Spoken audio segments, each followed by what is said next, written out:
Ni hao, halo semuanya, kembali lagi dengan Nubarta. Nonton bareng kita. Makasih ya udah setia menunggu updatean dari Nubarta. Semoga kalian masih akan tetap setia bersama Nubarta sampai akhir ya. Nah, kalau gitu nggak perlu lama lagi. Yuk langsung aja kita siapkan diri dan hati kita ke episode berikutnya. Selamat mendengarkan. Di luar alam void di dasar laut, Hyzantian dan naga pemakan surga berdiri bersama di depan pintu masuk alam void. Mereka menunggu dengan cemas. Butiran keringat seukuran kacang terus menetes dan jantung mereka hampir berdegup kencang. Waktu berlalu sedikit demi sedikit. Semua orang yang hadir tahu bahwa alam void di dasar laut sulit dipertahankan. Sekarang, kehancuran total alam void di dasar laut sudah dekat. Namun, Shoyan yang pergi menyelamatkan dua tuan muda klan laut belum keluar. Hal ini membuat semua orang diam-diam berkeringat dingin untuk mereka bertiga. Mata Haimochan menatap pintu masuk alam void di dasar laut. Meskipun wajahnya masih mempertahankan ekspresi tenang, hatinya sangat cemas. Tiba-tiba, pintu masuk alam void yang awalnya tenang tiba-tiba bergetar.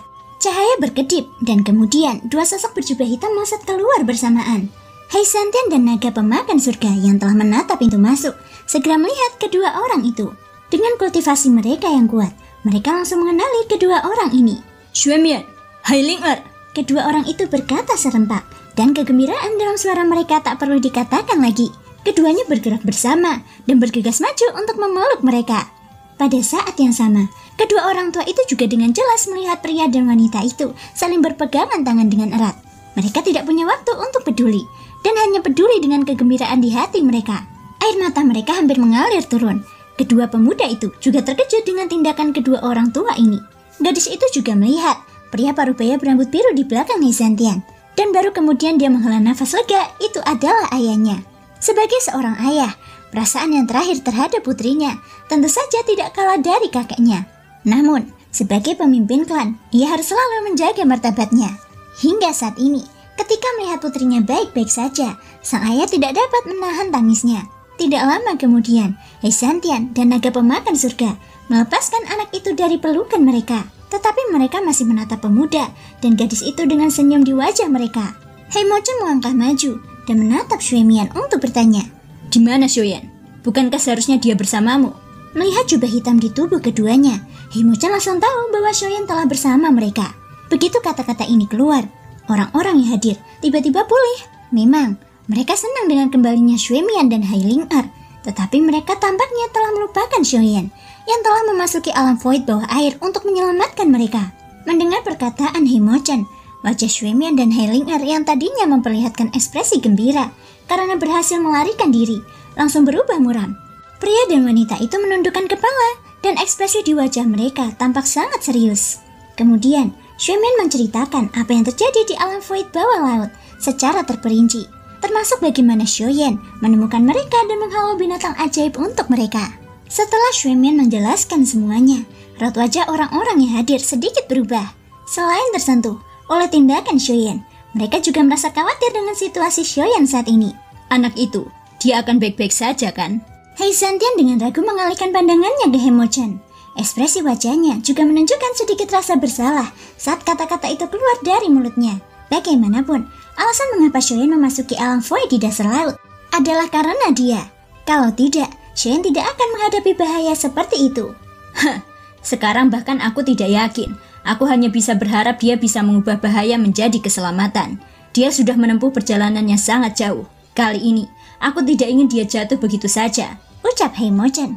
Hyzantian tidak bisa berkata apa-apa. Batu besar yang baru saja diangkat dari hatinya kini tergantung lagi. Pada saat yang sama, atmosfer di tempat menjadi sangat berat lagi. Xuemian menghampiri gadis muda itu. Keduanya saling menatap dengan khawatir.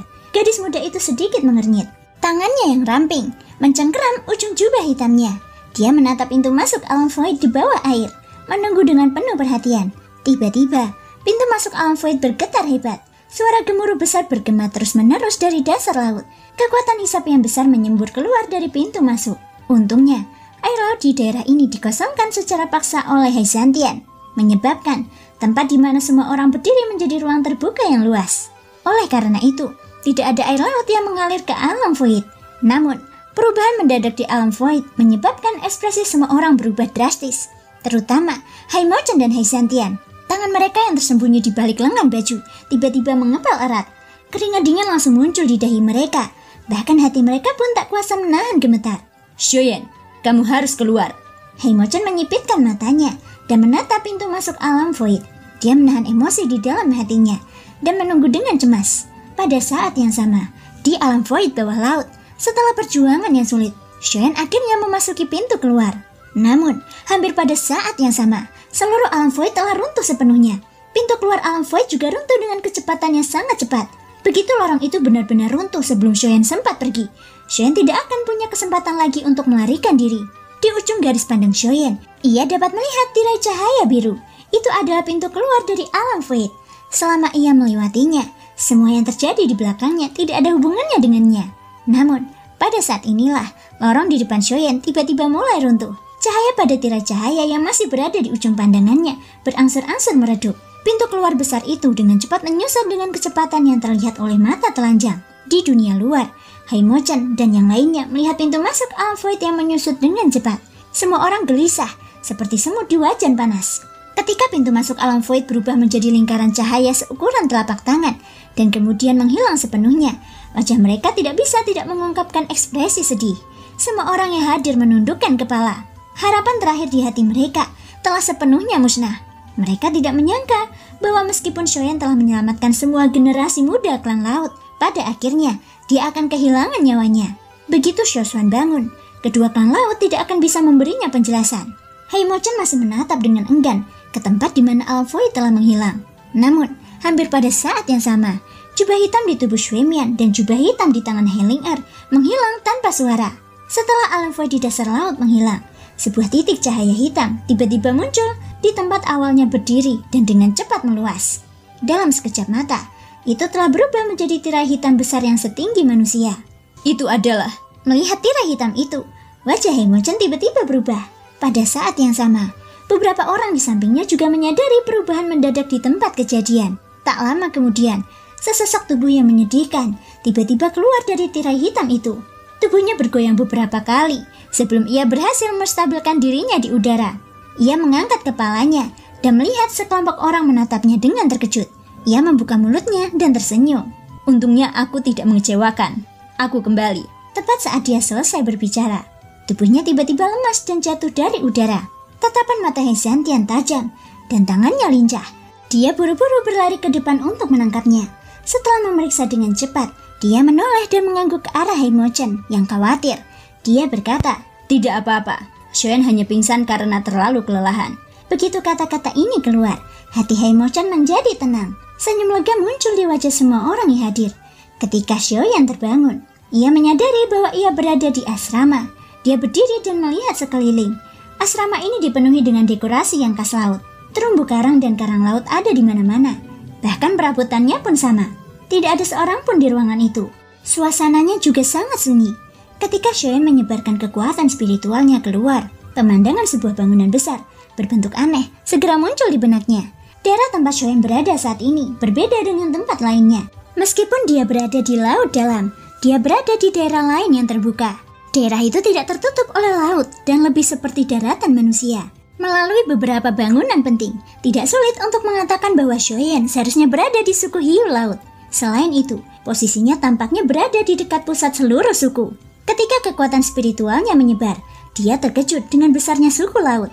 Di dunia bawah laut yang luas ini, bangunan-bangunan yang tak terhitung jumlahnya tersebar di segala arah. Bahkan dengan kekuatan spiritual Shoyen, dia masih tidak dapat melihat ujung bangunan-bangunan ini. Orang dapat membayangkan besarnya suku hiu laut. Setelah pulih, Shoyen juga menyadari bahwa dogi dalam tubuhnya telah pulih sepenuhnya. Bahkan beberapa luka di tubuhnya telah hilang. Kondisinya saat ini telah kembali ke puncaknya. Ketika dia mengingat semua yang telah ditemuinya di alam void dasar laut, perasaan lemah dari dalam keluar seperti itu benar-benar membuatnya memiliki rasa takut yang tak kunjung hilang. Pada akhirnya, jika dia tidak menggunakan seluruh kekuatannya untuk mengumpulkan jalan besar kehampaan dan menggunakannya untuk melarikan diri dari tempat kematian itu, kemungkinan besar dia akan ditelan oleh kegelapan yang tak berujung. Menarik kekuatan spiritualnya, Shoyen tiba-tiba mengingat sesuatu. Tak lama kemudian, sebuah gambar virtual berwarna biru pucat muncul dari belakangnya. Shoyan berbalik untuk melihat gambar virtual biru pucat yang telah menggumpal di belakangnya. Senyum puas tanpa sadar muncul di sudut mulutnya. Ini adalah skill gajah bersayap, skill ketiga dari skill manifestasi 4 orang suci. Jika dia berhasil mempraktikannya, dia dapat mencoba untuk menggumpalkan skill terakhir, yaitu skill gajah raksasa. Di masa lalu, menurut deskripsi dari keterampilan manifestasi 4 orang suci, jika dia bisa menguasai keempat skill ini melalui pelatihan yang komprehensif, kekuatan keterampilan gajah raksasa bahkan akan sebanding dengan teknik bertarung kelas Y. Godaan semacam ini adalah sesuatu yang bahkan membuat Shoyan tak kuasa menahan diri untuk tidak tergerak. Tentu saja, dirinya saat ini masih sangat jauh dari langkah itu. Dengan sebuah pikiran, bayangan virtual di belakangnya menghilang. Setelah merenung sejenak, pikiran Shoyan melihat ke dalam dan muncul di benaknya. Pada saat ini, gugusan cahaya energi berwarna biru perlahan mengambang di benaknya. Ini adalah pecahan mantra api yang diberikan Haimochan kepadanya. Sekarang, Shoyan berencana untuk menggunakan kesempatan ini untuk menyempurnakannya. Api surgawi di dalam pusaran tubuhnya segera melonjak ke atas dan dengan cepat memasuki pikirannya. Di bawah kendali Shoyan, itu berubah menjadi kuali api yang dengan cepat melilit gugusan cahaya energi berwarna biru. Segera, dia mulai memurnikannya tanpa ragu-ragu. Proses pemurnian kali ini jauh lebih sederhana dan cepat. Dengan kultivasi Shoyan saat ini, pemurnian fragmen mantra api tidak mengalami kesulitan apapun. Dalam waktu kurang dari 2 jam, fragmen mantra api berhasil disempurnakan. Pada saat yang sama, metode ki mantra api di dalam tubuh Shoyan juga mulai beredar. Seketika, kekuatan hisap yang liar dan ganas melonjak keluar dari dalam tubuh Shoyan.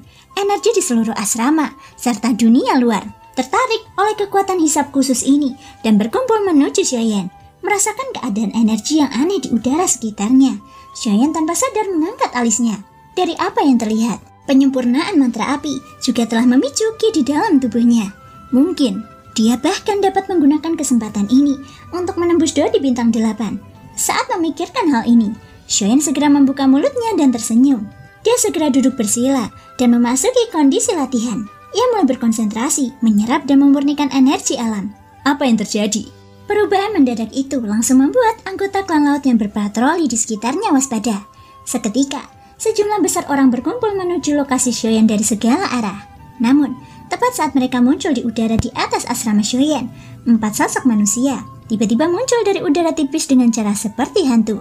Mereka melambaikan tangan dan menghentikan prajurit klan laut yang hendak melangkah maju untuk menyelidiki. Ketika beberapa prajurit itu melihat ini, mereka dengan hormat membungkuk kepada mereka berempat.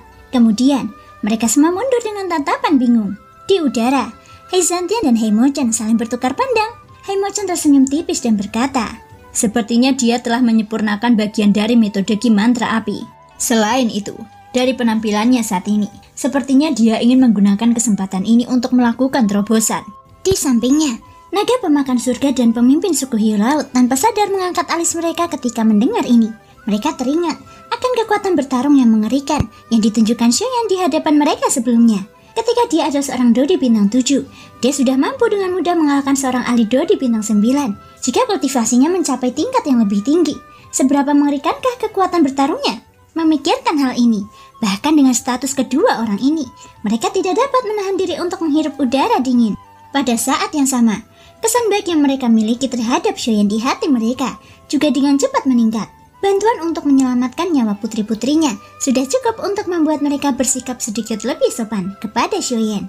Namun, jika itu terkait dengan potensi masa depan Shoyan, mereka tidak punya pilihan selain memperlakukannya dengan serius.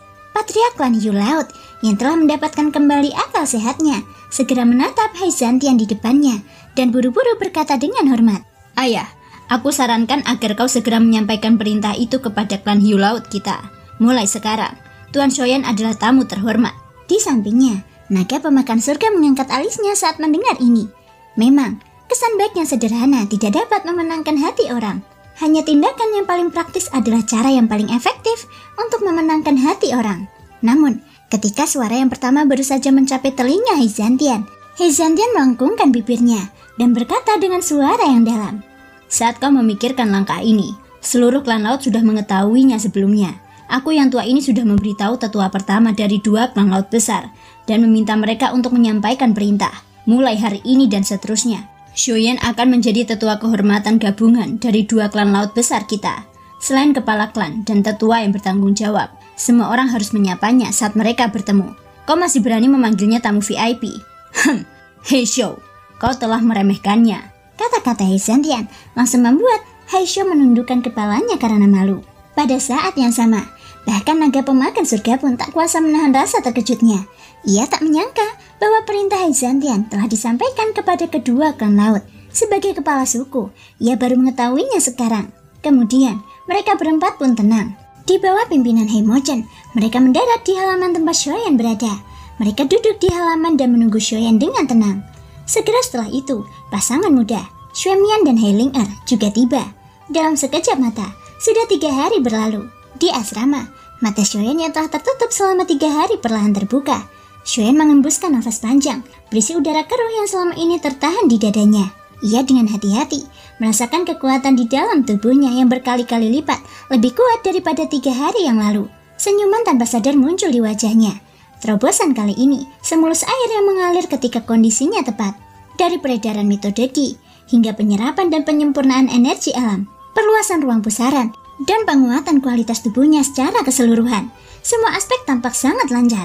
Ini juga karena Shoyan terus-menerus bertarung selama beberapa bulan ini. Kelelahan tubuhnya yang terus-menerus dan akumulasi kekuatan menyebabkan semuanya menjadi begitu lancar dan mudah.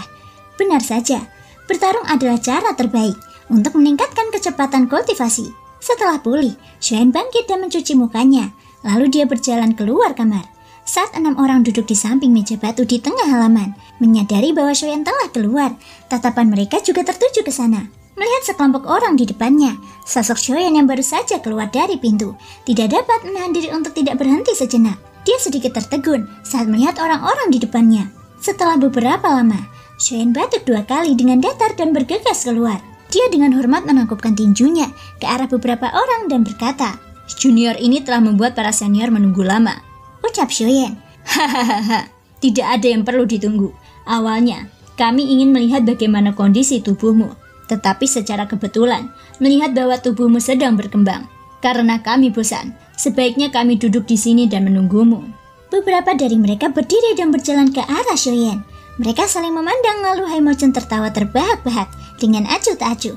Orang-orang di sampingnya juga tersenyum dan menganggukkan kepala. Tak lama kemudian, Heimochen membuka mulutnya untuk bertanya, "Bagaimana? Setelah menyempurnakan sisa mantra api, kultivasimu juga telah meningkat," ucap Heimochen. "Ya, aku sudah berhasil mencapai bintang ke-8.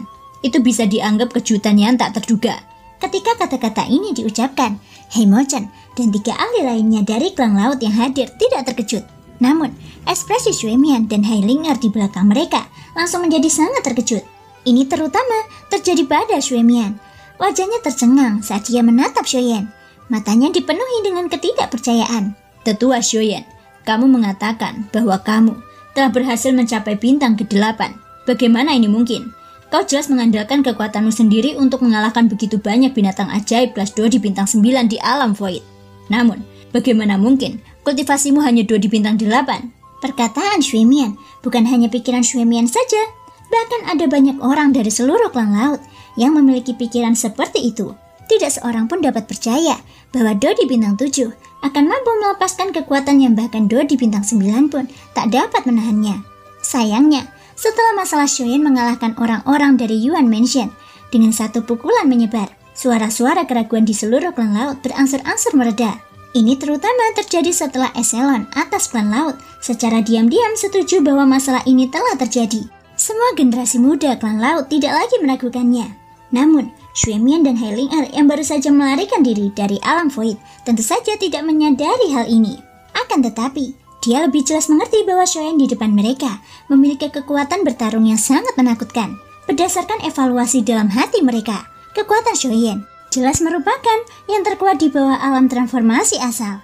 Namun, mereka tidak pernah membayangkan bahwa kultivasi sejati Shoyan bahkan bukan Do di bintang 9. Hahaha, aku khawatir masalah ini akan menjadi cerita yang panjang.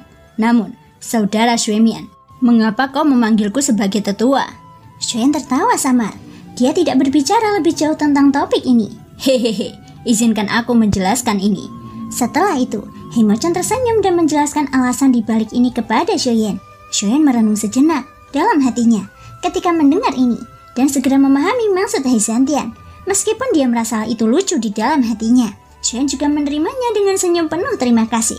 Bohong jika dia mengatakan bahwa dia tidak tergoda oleh gelar gabungan tetua dari 2 klan laut besar. Bahkan jika itu orang lain, lupakan seorang Dodi seperti dia. Kemungkinan besar, bahkan seorang ahli di kelas raja asal akan tergoda. Tak lama kemudian, Shoyan tampak teringat sesuatu. Alisnya berkedut saat dia buru-buru menatap Haimochan dan bertanya sambil mengerutkan kening. Tetua, bolehkah aku tahu bagaimana situasi leluhurku saat ini?